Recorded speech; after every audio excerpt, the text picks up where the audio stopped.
అందరికీ నమస్తే అండి. నా పేరు శివరామకృష్ణ. లిక్కర్ స్కామ్లో వైసీపీ ఎంపీ మిథున్ రెడ్డిని అరెస్ట్ చేసిన తర్వాత ఆ పార్టీ క్యాడర్ మొత్తం డేలా పడిపోయింది.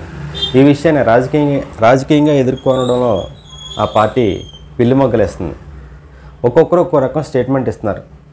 వైసీపీ మానసపుత్రిక సాక్షి ఒక స్టేట్మెంట్ ఇస్తే ఈ నాయకులు వేరే స్టేట్మెంట్ ఇస్తున్నారు. మా హయాంలో ఈ స్కామ్ జరగలేదు అని చెప్పడంలో వాళ్ళు చెప్పడానికి విఫల ప్రయత్నం చేస్తున్నా సరే అది ఏ విధంగానూ వర్కౌట్ కావడం లేదు. ఎందుకంటే ఇది స్కామ్ జరగలేదని వాళ్ళు వాదిస్తున్నా సరే అది వర్కౌట్ అవ్వకపోవడానికి కారణం ఏమిటంటే వీళ్ళు చేసిన 3 పొరపాట్లు. అదేమిటంటే 1 బ్రాండెడ్ మద్యాన్ని బ్యాన్ చేయడం, 2 నాసిరకం మద్యాన్ని ప్రజల్లోకి వదలడం, 3 డిజిటల్ పేమెంట్ విధానాన్ని రద్దు చేసి ఓన్లీ క్యాష్ పేమెంట్ల విధానాన్ని ప్రవేశపెట్టడం. ఈ 3 మూలంగా ఈ స్కామ్ జరగలేదని వాళ్ళు ఎంత వాదించాలని చూసినా అది ప్రజల్లోని అది వర్కౌట్ అవ్వడం లేదనమాట. అయితే మిథున్ రెడ్డి గారు అరెస్టుకు ముందు జగన్మోహన్ రెడ్డి గారు ఒక స్టేట్మెంట్ ఇచ్చారు. అదేంటంటే అసలు స్కామే జరగలేదు, స్కామ్ మా ప్రభుత్వం ఎప్పుడో కూడా ఉన్నప్పుడు పారదర్శకంగానే ఈ మద్యం పాలసీని రన్ చేసిందని చెప్పుకొని వచ్చారు.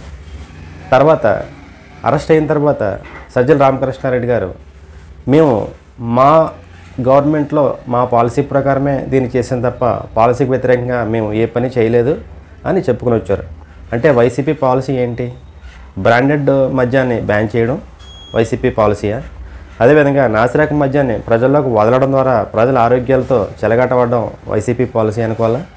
అదేవిధంగా డిజిటల్ పేమెంట్ విధానాన్ని రద్దు చేసి ఓన్లీ క్యాష్ విధానాన్ని ప్రవేశపెట్టడం ద్వారా వీళ్ళకి నచ్చిన రేట్లు ఇష్టారీతిన అమ్ముకోవడం అనేది వైసీపీ పాలసీ అనుకోవాలా అన్న ప్రశ్నలకు వీళ్ళ దగ్గర ఏ రకంగానూ సమాధానం లేదనమాట.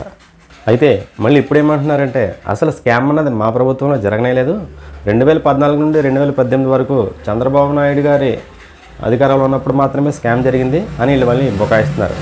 ఓకే, అదే నిజం అనుకుందాం. ఆ మధ్య ఎన్నికలకి 8 నెలల ముందు చంద్రబాబు నాయుడు గారి మీద ఒక 4-5 తప్పుడు కేసులు పెట్టి ఆయనే అన్యాయంగా అరెస్ట్ చేసి లాకప్లో పెట్టారు కదా.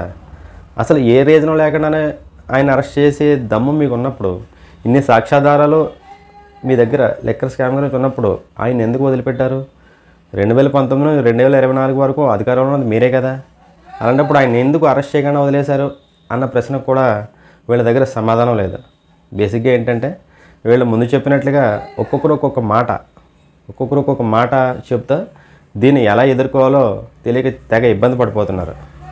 ప్రత్యేకమైన సిట్ విచారణ, 3,500 కోట్ల అవినీతిపై తొలి ఛార్జిషీటు, 268 మంది సాక్షుల వాంగ్మూలాలు, నిందితుల స్టేట్మెంట్లు, 305 పేజీల అభియోగ పత్రాలు, 70 వాల్యూములు, ఇప్పటికే 12 మంది అరెస్టు. ఇంత పగడ్బందీగా ఈ కేసును సిట్ అధికారులు డిజిటల్ ఆధారాలతో సహా కోర్టుకు అప్పచెప్పడం ద్వారానే మిథున్ రెడ్డి గారిని అరెస్ట్ చేయడం జరిగింది. వీళ్ళు ఎంత వాదించినా ఎంత బుకాయించినా జరిగేది జరక్కమనదు.